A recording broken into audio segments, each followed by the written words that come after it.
बिस्मिल्लाहिर्रहमानिर्रहीम, अस्सलाम वालेकुम। जियो न्यूज़ पर स्पोर्ट्स सेगमेंट के साथ सैयद याह्या हुसैनी आपकी खिदमत में हाजिर है। पाकिस्तान क्रिकेट टीम शान मसूद की क़यादत में ऑस्ट्रेलिया के दौरे पर है, जहां पाकिस्तान टीम 3 टेस्ट मैचों पर मुश्तमिल सीरीज़ का पहला टेस्ट मैच खेल रही है। ऑप्टिस क्रिकेट स्टेडियम पर्थ में टॉस जीतकर पहले खेलते हुए ऑस्ट्रेलिया की टीम ने इस टेस्ट मैच में 487 रन स्कोर किए और जवाब में टीम पाकिस्तान मैच के तीसरे दिन अपनी पहली इनिंग में 271 रन बनाकर पवेलियन लौट गई। और आज जब तीसरे दिन का खेल खत्म हुआ तो ऑस्ट्रेलिया ने 2 विकेट के नुकसान पर 84 रन स्कोर कर लिए थे। मैच में ऑस्ट्रेलिया की मजमूई बढ़तरी 300 रन की है और उसकी अब भी 8 विकेटें बाकी हैं। पाकिस्तान और ऑस्ट्रेलिया की क्रिकेट टीमों के दरमियान इस टेस्ट मैच के हवाले से गुफ्तगू करने के लिए स्टूडियो में हमें ज्वाइन कर रहे हैं टेस्ट फास्ट बॉलर क्रिकेट के सिकंदर बख्श साहब। खुशामदीद कहेंगे आपको। हमारे साथ स्टूडियो में मौजूद हैं रोज़नामा जंग कराची के senior cricket sports correspondent Abdul Majid Bhatti और वीडियो लिंक पर हमें ज्वाइन कर रहे हैं टेस्ट ऑलराउंडर अब्दुल रज़ाक लाहौर से। कबल इसके कि हम गुफ्तगू की शुरुआत करें पाकिस्तान और ऑस्ट्रेलिया की क्रिकेट टीमों के दरमियान इस टेस्ट मैच के 3 दिन के खेल की एक मुख्तसर समरी आपके साथ शेयर कर लेते हैं। जहां ऑस्ट्रेलिया की टीम ने पहली इनिंग में 487 रन स्कोर किए थे और आज पाकिस्तान की टीम अपनी फर्स्ट इनिंग में 271 रन बनाने के बाद आउट हुई। और ऑस्ट्रेलिया की इनिंग की ख़ास बात डेविड वॉर्नर की शानदार सेंचुरी थी, जहां उन्होंने 164 रन स्कोर किए थे। और पाकिस्तान की इनिंग की ख़ास बात थी अब्दुल्ला शफीक के 42 और इमामुल हक के 62 रन। आज पाकिस्तान के जो बाकी मानदा 8 बैट्समैन थे स्कोर में महज 139 रन का इजाफा करने के बाद आउट हुए। और आज ऑस्ट्रेलिया ने इब्तिदा में 2 विकेटों का जल नुकसान उठाया जब खुर्रम शहजाद ने ये दोनों विकेटें हासिल करके पाकिस्तान को दी, लेकिन उसके बाद एक्स कैप्टन और ऑस्ट्रेलिया के नायब कप्तान स्टीव स्मिथ ने हालात को संभाला। सिकंदर, किस तरह देख रहे हैं आप इस टेस्ट मैच को? और वो जो खदशा था, वो जो एक दिल में हमें मुतमईन हम नहीं थे, एक ऑस्ट्रेलिया की टीम ने जिस तरह सिचुएशन को ग्रैब किया था, 53 ओवर में पाकिस्तान को 132 रन तक महदूद रखा था, उन्होंने उस सिचुएशन को पूरी तरीके से मुकम्मल सेलिब्रेट किया मैच के तीसरे दिन पाकिस्तान की विकेटें हासिल करके। देखिए, सबसे पहले मैं नाइट वॉचमैन से शुरू होता हूँ। कभी भी नाइट वॉचमैन ऐसा अगर हो सके तो मैं रिक्वेस्ट करूँगा प्रोड्यूसर से, उनके पास वो डिसमिसल है नाइट वॉचमैन का, दिखाएं। वो जिस तरह आउट हुए खुर्रम शहजाद, वो ऐसे आउट में जैसे कोई अनाड़ी नहीं खड़ा होता, ऐसे करके उन्होंने दूर से अपना बल्ला लगा दिया और विकेटें छोड़ के और बोल्ड हो गए। कभी भी नाइट वॉचमैन, अगर मेरे हिसाब से आमिर जमाल का सुना है कि वो ऑलराउंडर है, तो उसको भेज देते आप। आपने उसको भेजा, 10 ओवर कम से कम उसको खेलने चाहिए, तो पहली ओवर की तीसरी या चौथी बॉल पे वो आउट हो गया, जिसके बाद प्रेशर बिल्डअप होना शुरू हो गया पाकिस्तान टीम पे। और दूसरा मैं ब्लेम करूँगा सबसे ज़्यादा वो इमाम को। कल मैं आप ही के प्रोग्राम में स्कोर में भी यही कह रहा था कि वो बस जिस तरह खेल रहा था खेलता चला गया, पता नहीं उन्हें क्या जोश चढ़ा, अचानक उनके जज्बात उभरे, खून ने जोश मारा, उन्होंने निकल के मार दी, स्टंप आउट हो गए और उसके बाद तो फिर कुछ समझ नहीं सका। वो अगर एक एंड पे खड़े रहते तो हो सकता है कि दूसरे लड़के उनको सहारा दे देते और थोड़ा सा हम आगे निकल जाते। अगर हम आज टी तक भी खेल लेते, टी से थोड़ा तो टाइम फैक्टर बड़ा इंपॉर्टेंट रोल अदा करता। सही है, वो 150 की लीड ले लेते, 140 की लीड ले लेते, मगर टाइम जो है वो बड़ा इंटरेस्टिंग हो जाता कि वो कब डिक्लेयर करें। उनके लिए थोड़ी सी परेशानी होती कि उन्हें जल्दी खेलना है। अभी भी उनको यही होगा। तो मैं ये समझता हूँ कि ये 2 बड़ी गलतियाँ की हैं। मैं ज़रूर पूछना चाहूँगा कि जी नाइट वॉचमैन ठीक है, कोई टेलेंडर को भेजते हैं, मगर ऐसा भी ना भेजें कि जो बिल्कुल ही, अब ये देखें वो बेचारा सामने ही नहीं आया, तो ऐसा लड़का ना भेजें कि जो बिल्कुल ही ना खेलना जानता हो। तो सिकंदर बख्श ने पाकिस्तान के नाइट वॉचमैन के हवाले से सवालात उठा दिए हैं, लेकिन रज़ाक, मैं आपके सामने जो सवाल रखने जा रहा हूँ वो ये है कि इस टेस्ट मैच में हमने 5 प्रॉपर बॉलर के साथ मैदान में उतरने का फ़ैसला किया और इस टेस्ट मैच में हम 2 ऑलराउंडर के साथ मैदान में उतरे। अगर देखा जाए तो 3 ऑलराउंडर हमने टीम में रखे हैं, सलमान अली आगा, फ़हीम अशरफ और उनके साथ आमिर जमाल। लेकिन मैं ये जो स्कोर कार्ड देख रहा हूँ, बाबर आजम आज 21 रन बनाने के बाद आउट हुए, 28 रन स्कोर किए सऊद शकील ने, 3 रन स्कोर किए सरफराज अहमद ने, फिर 28 रन स्कोर किए सलमान अली आगा ने और 9 रन स्कोर किए फ़हीम अशरफ ने। आपको लगता है, आप इस कारकर्दगी से मुतमईन हैं? आपको लगता है कि अगर ये जो बल्लेबाज हैं, अगर यहाँ ये चिप इन नहीं कर सकते, यहाँ पर ये 30-35 रन नहीं कर सकते, तो फिर पाकिस्तान की बैटिंग का अल्लाह ही हाफ़िज़ है। देखिए, सीधी बात करनी चाहिए। अगर इसी टीम को आप कोलंबो ले जाएं और श्रीलंका के खिलाफ खिला दे, तो ये जितने बैट्समैन हैं, कोई 150 करेगा, कोई 200 करेगा, कोई 100 करेगा। बात ये है कि हम क्रिकेट 2023 में खेल रहे हैं और हमारी अप्रोच जो है वो 1975 वाली लग रही है या 85 वाली लग रही है। आप ऑस्ट्रेलिया में जा रहे हैं और आपको पता है कि ये फास्ट कंट्री है, वहाँ फास्ट ट्रैक है, आप वहाँ पे कैसे पैनिक होकर खेल सकते हैं, कैसे स्लो खेल सकते हैं। मुझे तो इस चीज़ की समझ नहीं आती। जो भी मैनेजमेंट में लोग बैठे हुए हैं, हालांकि उन्होंने शायद टूर नहीं किए हुए, हमने टूर किए हुए हैं। ऑस्ट्रेलिया में आप बिल्कुल डेड बैट से नहीं खेल सकते, पैनिक होके आप स्लो रन रेट से नहीं खेल सकते। आपको अग्रेशन के साथ खेलना पड़ता है, थोड़ा पॉजिटिव खेलना पड़ता है, फिर जाके ऑस्ट्रेलिया बैकफुट पे जाती है। हमने खुद उनको मौका दिया है, अगर हमने उनको आउट कर ही लिया है तो हमें चाहिए था कि थोड़ा सा अग्रेसिव खेलते ऊपर से। अब हमें समझ नहीं आती कि ये बाहर जो मैनेजमेंट में लोग बैठे हैं ये उनको गाइड नहीं करते कि आप किस स्ट्राइक रेट से खेल रहे हैं।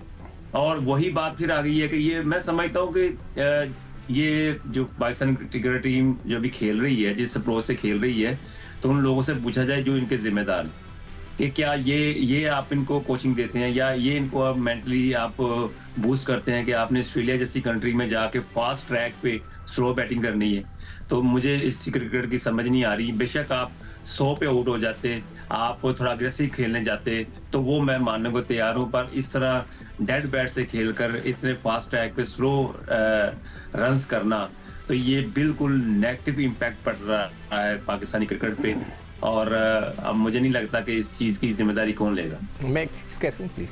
अभी आपने कहा रज़ाक के 75 और 85 की बैटिंग क्रिकेट खेल, आपको बुरा लगा? मुझे बहुत सख्त बुरा लगा, इसलिए कि 76 में हम एक टेस्ट मैच जीते हैं, वहाँ पर 79 में हम एक टेस्ट मैच जीते हैं। कौन सा वर्ल्ड कप था सर, 79 या 75 जिसमें इमरान खान खड़े थे और आप आउट हो गए? वो तो इंग्लैंड में था ना, ये तो ऑस्ट्रेलिया की बात है। सीकू भाई पहली बात ये मैं रिक्वेस्ट कर लूं कि मेरा कोई पिन पॉइंट नहीं था। नहीं, आपने 75 का जिक्र किया तो मैं आपको बताना चाह रहा था कि वो तो बहुत जबरदस्त हमारा मेरी जो नहीं मेरी आपने कहा उस स्टाइल से खेल रहे हैं, वो स्टाइल तो हम आप उस समय ज़हीर अब्बास ने सारे रन्स कर दिए थे हर मैच में। एक लड़के ने उस वक्त भाईजान मेरी भी सुन लें, उसका मतलब मेरा कहने का ये था कि उस वक्त क्रिकेट स्लो थी। उस वक्त आपको ये नहीं पता होता था कि आपने कुछ 450 करना है या 500 करना है। वहां पे तो उस वक्त वो लो स्कोरिंग मैचेस होते हैं। उस वक्त तो वनडे भी अगर आप 250 कर लें तो आप मैच जीत जाते थे। उस वक्त तो 10 ओवरों में 15 ओवरों में 10 स्कोर होता था, 15 स्कोर होता था। वो उस वक्त की डिमांड थी। चले अब्दुल रज़ाक साहब, ये आपने जो पॉइंट उठाया मैं इसको जरा डिफरेंट अंदाज में समअप करने की कोशिश करूंगा। बात आपकी ठीक है, लेकिन जिस तरफ आप चीज़ को लेकर जाना चाह रहे हैं, मेरा ख्याल है अगर हम टू दी पॉइंट बात करेंगे तो ज़्यादा लोग समझ सकेंगे। लेकिन उससे पहले मैं माजिद भट्टी साहब को गुफ्तगू का हिस्सा बना लेता हूँ। माजिद भट्टी साहब, विकेटों के पीछे सरफराज अहमद के ऊपर उंगलियाँ उठ रही थी, सवालात उठ रहे थे, लेकिन बतौर विकेट कीपर उन्होंने अच्छी कलेक्शन की। वो एक अलग बात है कि सलमान अली आगा की गेंद पर एक गेंद जो था वो निप कर गया और वो स्टंप नहीं कर सके, लेकिन रिकॉर्ड बुक में तो ये लिखा जाएगा कि उन्होंने स्टंप नहीं किया। बट वो आज बल्लेबाजी में तवक्कुआत पर पूरा नहीं उतरे। दबाव होगा? बिल्कुल यही है, दबाव होगा। और ये तो देखें, इसमें रॉकेट साइंस नहीं है। अगर आप परफॉर्मेंस करेंगे तो टीम में रहेंगे, अदरवाइज़ मोहम्मद रिजवान बैठे हुए वो फिर टीम में आ जाएंगे। लेकिन हम जो पिछले एक हफ्ते से बात कर रहे हैं कि पर्थ की विकेट ऐसी है वैसी है, ये कोई अनप्लेबल पिच नहीं थी। हमने जिन गेंदों पर जिन शॉट्स का इंतखाब किया वो बहुत बुरे शॉट्स थे। अब आप इमाम से शुरू हो जाएं। इमाम जिस तरह आज स्टंप हुए हैं, मेरा ख्याल 64 रन बना के उन्होंने समझा कि भाई मेरी तो ये टेस्ट सीरीज़ पक्की होगी। अब सिकंदर बख्श साहब परसों तनकीद कर रहे थे, आज इन्होंने भी नाम नहीं लिया, तो इमाम ने कहा कि जी अब तो मैं तीनों टेस्ट मैच खेल जाऊँगा। अरे भाई, पाकिस्तान के लिए खेलें। आपके 64 रन हमें नहीं चाहिए, हमें पाकिस्तान के लिए 20 रन भी हों, लेकिन उससे पाकिस्तान को फ़ायदा हो। हमारे नंबर 1 बैट्समैन, बल्कि दुनिया के बड़े बैट्समैनों में से एक बाबर आजम, वो नॉन रेगुलर बॉलर मिच मार्च पे कॉट बिहाइंड हो गए। आप देखें सऊद शकील, टेक्निक इतनी गलत थी, 132 की स्पीड थी, थोड़ी सी शॉर्ट पिच गेंद कराई, हेजलवुड ने उनके मुंह के ऊपर गेंद आई, उन्होंने अपने मुंह बचाते हुए स्लिप में कैच दे दिया। तो मेरा ख्याल क्रेडिट ऑस्ट्रेलिया को देना पड़ेगा, चाहे 2023 की क्रिकेट हो या 1985 की क्रिकेट हो। क्रिकेट वही हो रही है। उस ज़माने में Dennis Lillee, Max Walker, Jeff Thomson, Len Pascoe, वो बहुत बड़ी बॉलिंग थी। रॉडनी हॉग, एलन हर्स बहुत तेज़ बॉलर थे, लेकिन उस ज़माने में दिल गुर्दा था, प्लेयर टीम के लिए खेलने की कोशिश करते थे। ये तो देखें, मीडिया की हाइप जितनी बनाई जाती है कि जी ये तो दुनिया का नंबर 1 बैट्समैन है, अरे भाई पाकिस्तान के लिए आप नहीं खेल रहे हैं। लेकिन मैं कहता हूं कि ऑस्ट्रेलिया को क्रेडिट जाता है, उन्होंने हमारे जो वीक पॉइंट्स थे उन पे काम किया। और पाकिस्तान को देखें फर्स्ट इनिंग्स में अच्छे स्टार्ट के बावजूद आउट क्लास कर दिया। कोई इसमें मेरा नहीं ख्याल किसी के पास कोई जवाब है कि पाकिस्तान ख़राब खेला, बिल्कुल ख़राब खेला। अगर इसी तरह ख़राब खेलेगा तो ऑस्ट्रेलिया में तो फिर अगले 2 मैचों में भी यही रिजल्ट आएंगे। अब मैं इससे पहले कि सिकंदर आपसे बात करूं, ये जो रज़ाक आपने नुक्ता उठाया है खेल के तरीक़ाकार का, आपकी अप्रोच का, हमारे जो बैटिंग कोच हैं वो एडम हॉलियोक है इस दौरे के लिए, और मोहम्मद हफीज़ आपने कहा कि क्या ज़िम्मेदारान अपना एहतसाब करेंगे, ज़िम्मेदारी कबूल करेंगे, तो टीम के डायरेक्टर मोहम्मद हफीज़ जो हैं वो कैटेगोरिकली ये बात कर चुके हैं टीम अगर परफॉर्म नहीं करेगी मैं फ्रंट पर आकर हर चीज़ को एक्सेप्ट करूंगा, टीम परफॉर्म करेगी ये क्रेडिट हम खिलाड़ियों को देंगे। तो ये बात तो वो खुलासा कर चुके हैं। लेकिन मैं आपसे ये जानना चाहता हूं कि अब्दुल रज़ाक साहब, ये जो पहला टेस्ट मैच है, ठीक है, हमने 487 रन जैसे पहाड़ जैसा स्कोर बोर्ड पर लगवा दिया, लेकिन सवाल मेरा ये है कि वो इंटेंट जो मोहम्मद हफीज़ बात कर रहे थे, वो इंटेंट जो मोहम्मद हफीज़ बार बार हमें बता रहे थे कि आपको वो टीम में लड़के खेलते हुए दिखाई देंगे, अप्रोच तब्दील होगी, और इंतहाई माजरत के साथ कप्तान शान मसूद जिन्होंने 30 रन स्कोर किए, उनके अलावा कोई बैट्समैन जो था वो आउट ऑफ द बॉक्स हमें खेलता हुआ दिखाई नहीं दिया। डेफिनेटली देखें, मेरा कहने का मकसद यही है कि आप प्लेयरों को वहाँ पे कुछ सिखाने के लिए लेके गए हैं कि आप बॉक्सिंग ट्रैप पे ऑस्ट्रेलिया जैसी टफ कंडीशन में कैसे खेलना है, उनसे ही सीख लें। उन्होंने पहले बैटिंग मैं खता कलामी की माजरत अब्दुल रज़ाक साहब, ये ट्राई एंड टेस्टेड प्लेयर हैं और पाकिस्तान टीम में आकर लोग सीखते नहीं हैं। बाबर को क्या सिखाएंगे क्या? बाबर को, इमाम को, इन लोगों को सिखाने वाली बात है नहीं। बात ये है कि दूसरी हम ये अच्छी चीज कहीं से मिल रही हो तो आपको सीखनी चाहिए। जैसे कि यहाँ पे आप डेड बैट से या बिल्कुल स्लो नहीं खेल सकते, ये पिचेज ऐसी हैं, यहाँ पे एक अच्छा बॉल आपको पड़ता है जिसमें विकेट टिकट डिलीवरी होती है, आप आउट हो जाते हैं। आप वहाँ पे सर्वाइव नहीं कर सकते। ये एशिया नहीं है कि जब आप अपनी मर्जी से आप विकेट पे स्टे कर सकते हैं। यहाँ पे आपको स्ट्रोक खेलने पड़ते हैं, जो बैट बॉल मिलती है उनको ओवेल करना पड़ता है, रन करने पड़ते हैं। आप 2.0 की रन रेट से आप बैटिंग कर रहे हैं। तो ये मेरा कहने का मकसद है कि आप वहां पे तेज खेलें, पर तेज पे आउट 150 पे आउट हो जाएंगे ना तो समझ आती है कि पाकिस्तान ने कोई इंटेंट तो शो की है, वो स्कोर के लिए जा तो रहे थे।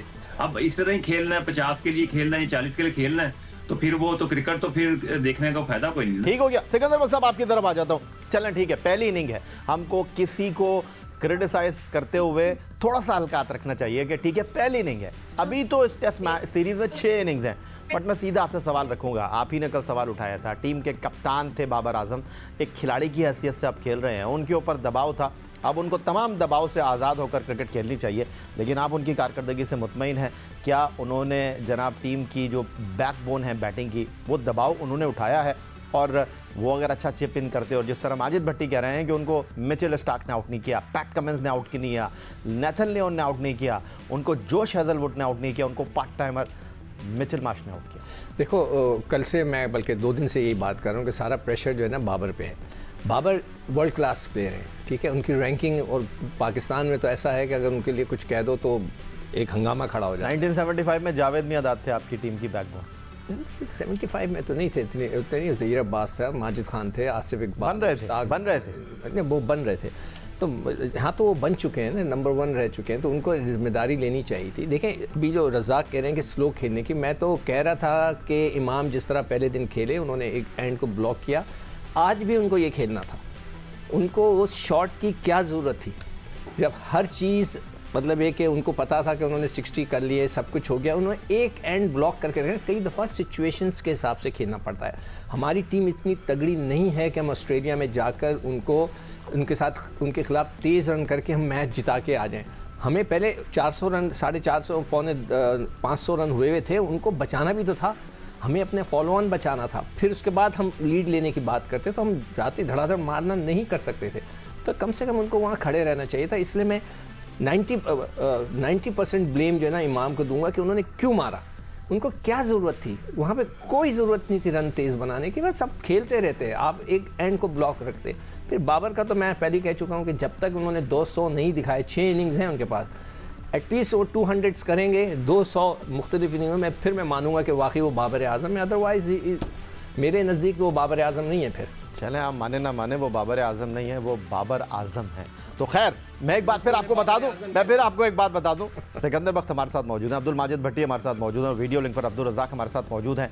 आज मैच के तीसरे दिन ऑप्टस क्रिकेट स्टेडियम पर्थ में ऑस्ट्रेलिया की पहली इनिंग 487 के जवाब में पाकिस्तान अपनी पहली इनिंग में आउट हुआ 271 पर, और पाकिस्तान की इनिंग में सिवाय इमामुल हक के कोई बैट्समैन 50 रन स्कोर नहीं कर सका। जवाब में ऑस्ट्रेलिया ने दूसरे दिन खेल के इख्तिताम पर 84 रन बनाए, 2 उनके आउट हैं। मैच में उनकी मजमूई बढ़तरी 300 रन की है, 8 विकेटें बाकी हैं, 2 दिन और 6 सेशन का खेल बाकी है। मजीद गुफ्तगू एक ब्रेक के बाद। एक बार फिर आपको खुशामदीद कहेंगे जियो न्यूज़ पर, जहां हम बात कर रहे हैं पाकिस्तान और ऑस्ट्रेलिया की क्रिकेट टीमों के दरमियान Optus cricket stadium Perth test match के तीसरे दिन के खेल पर। और अब ये टेस्ट मैच कहां जा रहा है? 300 रन की ऑस्ट्रेलिया की बढ़तरी है और ऑस्ट्रेलिया की दूसरी इनिंग में इस वक्त उस्मान ख्वाजा और उनके साथ ऑस्ट्रेलिया की क्रिकेट टीम के एक नायब कप्तान स्टीव स्मिथ इस वक्त क्रीज पर मौजूद हैं। एक नायब कप्तान का मतलब यह है कि ऑस्ट्रेलिया ने इस टेस्ट मैच में 2 नायब कप्तानों के नामों का ऐलान किया है। ट्रेविस हेड ऑस्ट्रेलिया के दूसरे नायब कप्तान है। सिकंदर, अभी थोड़ी देर पहले अब्दुल रज़ाक हमारे साथ मौजूद थे और वो कुछ गुफ्तगू कर रहे थे रन बनाने की रफ्तार के हवाले से। और अगर इस टेस्ट मैच में हम देखें तो ऑस्ट्रेलिया ने फर्स्ट इनिंग में 113 ओवर बैटिंग की, 4.29 उनके रन बनाने की औसत और 487 रन उन्होंने स्कोर किए। जवाब में पाकिस्तान ने 101.5 ओवर की बैटिंग में 2.66 के इकॉनमी के साथ बल्लेबाजी करते हुए 271 रन स्कोर किए। और सेकंड इनिंग में पाकिस्तान के बॉलर्स ने कदर बेहतर बॉलिंग की है। 33 ओवर में 2.54 ऑस्ट्रेलिया के रन बनाने की औसत और 84 पे 2 खिलाड़ी उनके आउट हो गए हैं। तो ये जो रन औसत का मामला है, जो सवाल अब्दुल रज़ाक ने उठाया, तो आप इस हवाले से क्या कहेंगे? क्योंकि ये पाकिस्तान क्रिकेट का एक मसला रहा है। टेस्ट क्रिकेट में हम 2-2.5 के रन औसत के साथ बल्लेबाजी करते हैं। अगर ऑस्ट्रेलिया की टीम 4 के रन औसत के साथ बल्लेबाजी नहीं करती तो शायद स्कोर बोर्ड पर उनका ये स्कोर नहीं होता। देखो, मैं हमेशा बिलीव करता हूँ कि, और बार बार कहता हूँ कि क्रिकेट सिचुएशंस के हिसाब से खेली जाती है। जहाँ तक है कि पाकिस्तान की टीम हर दफ़ा ये इस तरह स्लो खेलती है और छोटी टीमों के ख़िलाफ़ खेलती है, तो वो तो गलत है। कि अगर आप खेल रहे हैं बांग्लादेश, श्रीलंका, जिम्बाब्वे, इन किस्म की टीमों के ख़िलाफ़ खेल रहे हैं और स्लो खेल रहे हैं तो विच इज़ रॉन्ग। मगर अगर आप ऑस्ट्रेलिया जैसी स्ट्रॉन्ग टीम के साथ खेल रहे हैं और जिसमें आपके 2 लड़के डेब्यू कर रहे हैं और आपके थोड़ा सा कॉन्फिडेंस आपका शेकी हुआ हुआ है, तो आप स्लो भी खेलें, कोई बात नहीं। जैसे मैं आज कह रहा था कि आप इमाम खेल लेते, चलें, आज का दिन गुजर गया, ख़त्म। कल सपोज करें लंच के बाद वो डिक्लेयर करते हैं, तो आपके पास तकरीबन 2 सेशन निकल के 4 वो रह गए और 6 बाकी रह गए, ठीक है, 1-1 घंटे के। तो आपके पास, आप आराम से खेलें। आपने क्राउड के लिए तो नहीं खेलना, आपने टीवी के लिए नहीं खेलना कि भाई टीवी पे लोग देखेंगे, खुश होंगे, चौके मारे, नहीं। आपने मैच बचाने के लिए खेलना है। सिचुएशन क्या है? आप जीत नहीं सकते तो मैच बचाने के लिए खेलें। तो उसमें अगर आप स्लो खेलते हैं, नो प्रॉब्लम। मैं तो कहता हूँ it will be a good fight. मैं तो कहूँगा कि पाकिस्तान की एक तरीके से पता होगी अगर कल अच्छा, परसों अच्छा खेल के ड्रॉ कर जाते हैं। खड़े रहें वहाँ पर बाबर, खेलें 150 की इनिंग, आराम से खेलें, 120 की इनिंग खेलें। दूसरे लड़के भी बस खड़े रहें और खेलते जाएं आराम से और वक्त निकाल दें, ड्रॉ कर लें। जीतने का आपको चांस मुश्किल होता है। अगर सिचुएशन क्रिएट हो गई तो आप जीतने के लिए भी चले जाएँ। तो मैं अभी भी समझता हूँ कि खेल क्रिकेट का सिचुएशंस के हिसाब से चलता है।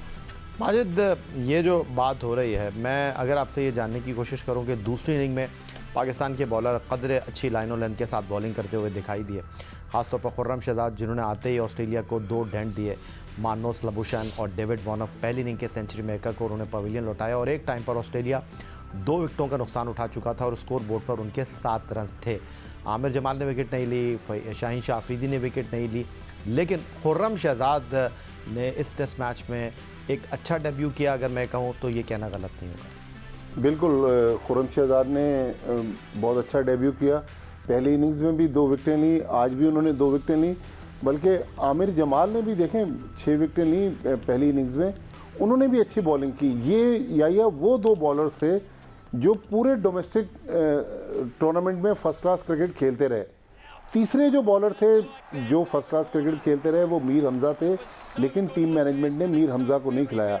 अब मेरा सवाल है कि फ़हीम अशरफ, हम उनको ऑलराउंडर भी कह रहे हैं, उनको बार बार मौका भी दे रहे हैं, भाई किस बुनियाद पर फ़हीम अशरफ पाकिस्तान टीम में खेल रहे हैं? शाहीन शाह अफरीदी। मैं एक चीज़ कहूँ भट्टी साहब जी, क्या आप समझते हैं कि फ़हीम अशरफ उस तस्वीर की वजह से खेल पाकिस्तान में? You never know. एक तो वो खबर जो सच है उसमें नहीं, एक खबर वो होती है जो सामने नजर आती है, पसे पर्दा भी कहानियां चल रही होती हैं। लेकिन मेरा ख्याल फ़हीम अशरफ 16 में चले, 18 में आप लेकर उनको चले गए, लेकिन फ़हीम अशरफ 11 में जगह नहीं बनती थी। फिर पाकिस्तान टीम के साथ 3 स्पिनर्स हैं ऑस्ट्रेलिया में, और हमने स्पिन बॉलिंग कोच अभी रिसेंटली सईद अजमल को बनाया। स्पिनर पाकिस्तान रेगुलर खिला नहीं रहा। अब आप देखें नेथन लायन 499 टेस्ट विकेटें उनकी हो गई। आज भी उन्होंने इमाम को स्टम्प करवाया, आमिर जमाल को स्टम्प करवाया, 3 विकेटें उन्होंने हासिल की। तो मेरे ख्याल में हमारी बॉलिंग अच्छी हो सकती थी अगर हमारी सिलेक्शन बेहतर होती। मेरे ख्याल में हमने सिलेक्शन बेहतर नहीं की। जो 11 खिलाड़ी खिलाए उनसे बेहतर 11 हमारे पास मौजूद थे। ये जो सिलेक्शन के हवाले से बात हो रही है, फ़हीम अशरफ को डिस्कस किया जा रहा है। अगर मैं आपसे बात करूं सिकंदर, तो फ़हीम अशरफ जिनसे हमें बड़ी उम्मीदें वाबस्ता थी कि पहली इनिंग में आके वो रन्स करते, सिर्फ 9 रन बनाकर वो पवेलियन लौट गए। 17 ओवर में उन्होंने पहली इनिंग में 93 रन दिए और दूसरी इनिंग में उन्होंने 3 ओवर में 16 रन दिए हैं। ओवरऑल अगर मैं उनकी बात करूं तो इस मैच में ख़ास तौर पर जो उनकी पहली इनिंग में 17 ओवर में बनने वाले 93 रन थे, उस पर ज़्यादा अटैक उनको जो है वो मिचेल मार्श ने किया। तो फ़हीम अशरफ डोमेस्टिक क्रिकेट में फैसलाबाद को लीड कर रहे थे, फाइनल तक टीम को लेकर आए, बट उनका मसला ये है कि पाकिस्तान के उन खिलाड़ियों में अब इनका शुमार होने लगा है कि जिनकी डोमेस्टिक क्रिकेट की परफॉर्मेंस, जिनकी अहलियत सलाहियत के ऊपर तो कोई सवाल नहीं है, लेकिन जब आप इनको मौका देते हैं तो फिर ये तवक्कुआत पर पूरा नहीं उतरता। देखिए, यानी कि आप कहना चाहते हैं ये अच्छी इंटरनेशनल क्रिकेट का मटेरियल नहीं है, यही बात हुई ना उसके कहने की। तो हमारी जो क्रिकेट का जो 2-3 साल के अंदर जो बिल्कुल उलट सुलट हो गया ना, उसके वजह से हम सिलेक्शन सही नहीं कर पा रहे। हमारे पिछले, मेरे ख्याल से भट्टी साहब आप ज़्यादा या आप दोनों बेहतर बता सकेंगे कि पिछले 3-4 साल में कितने दफ़ा सिलेक्टर चेंज हो गए। मैं नाम ले लेता हूँ। जब इंज़मामुल हक गए 2019 वर्ल्ड कप के बाद, तो फिर आपको चीफ सेलेक्टर की हैसियत से मोहम्मद वसीम ने सर्व किया। फिर उसके बाद जो है मोहम्मद वसीम ने थे, अपना मिसबा नहीं था, नहीं हारून रशीद बने, फिर उसके बाद मिसबाउल हक, बल्कि पहले आए शायद आफरीदी, फिर हारून, पहले मिसबाउल हक आए थे। बिल्कुल ठीक है आपने, जैसे ही इंजमाम गए मिसबाउल हक चीफ सेलेक्टर भी थे, हेड कोच भी थे, फिर मोहम्मद वसीम को आप लेकर आए, फिर उसके बाद उनको हटाकर शाहिद आफरीदी आए, शाहिद आफरीदी गए तो हारून रशीद आए, हारून रशीद गए तो फिर इंज़मामुल हक ने दोबारा टेक ओवर किया, अब वो गए तो वहाब रियाज। देखिए, जब इतनी खिचड़ी बन जाती है ना, तो फिर आप किस तरह सिलेक्शन करेंगे। स्टडी होना चाहिए। एक सिलेक्टर है वो अपना प्लान बनाता है कि चलो मैं कुछ फास्ट बॉलर ढूंढूंगा, मैं ये स्पिनर्स ढूंढूंगा, मैं ये करूँगा। आपको इस तरह लेके चलना चाहिए ना। अब आप हर वक्त सिलेक्टर बदला जा रहा है तो वो उसकी कोई स्ट्रेटजी नहीं बनती। अभी भी 3 महीने के बाद अल्लाह खैर करे फिर नया क्रिकेट बोर्ड आएगा, कहीं फिर तब्दीलियाँ ना हो। तो मैं सर यही दरख्वास्त कर सकता हूँ कि जी एक स्टडी रखें, एक आदमी को 2 साल का टारगेट दें, 1 साल का टारगेट दें, ताकि वो स्पिनर्स को ढूंढे। हमारे पास है ही नहीं। अब मुझे नहीं पता कि हमारे सर्किट में कौन सा ज़बरदस्त स्पिनर, आप लोगों को पता है कोई है, कोई ऐसा जिसकी तारीफ होती हो बहुत ज़्यादा? देखें, अभी 3 स्पिनर टीम के साथ हैं, नहीं उनके अलावा तो ट्राई कर लें। हम तो नए भी तो देखें, एक मेहरान मुमताज़ हमने लेफ्ट आर्म स्पिनर अभी देखा, कासिम अकरम एक है स्पिनर।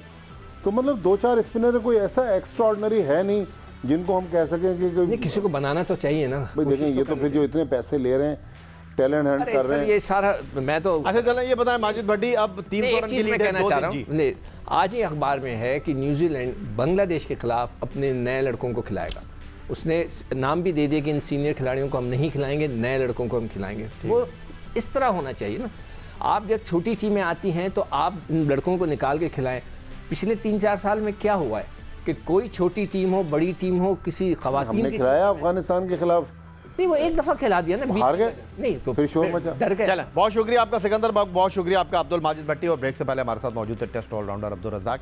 एक बार फिर आपको बताता चलूँ कि ऑप्टस क्रिकेट स्टेडियम पर, जहां पाकिस्तान और ऑस्ट्रेलिया की क्रिकेट टीमों के दरमियान 3 टेस्ट पर मुश्तमिल सीरीज़ का पहला टेस्ट मैच खेला जा रहा है। ऑस्ट्रेलिया ने टॉस जीतकर पहले खेलते हुए 487 रन स्कोर किए। डेविड वार्नर की 26वीं टेस्ट सेंचुरी के साथ आमिर जमाल ने 6 विकेटें हासिल की। डेब्यू पर जवाब में पाकिस्तान की टीम अपनी पहली इनिंग में 271 रन बनाकर पवेलियन लौट गई और ऑस्ट्रेलिया को 116 रन की बरतरी मिली।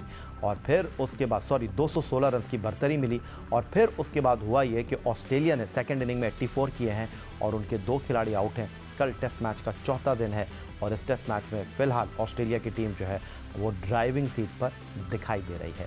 यही अब तक की अपडेट थी और बहुत शुक्रिया आपका अब्दुल माजिद भट्टी, बहुत शुक्रिया आपका अब्दुल रज़ाक और बहुत शुक्रिया आपका सिकंदर बख्त।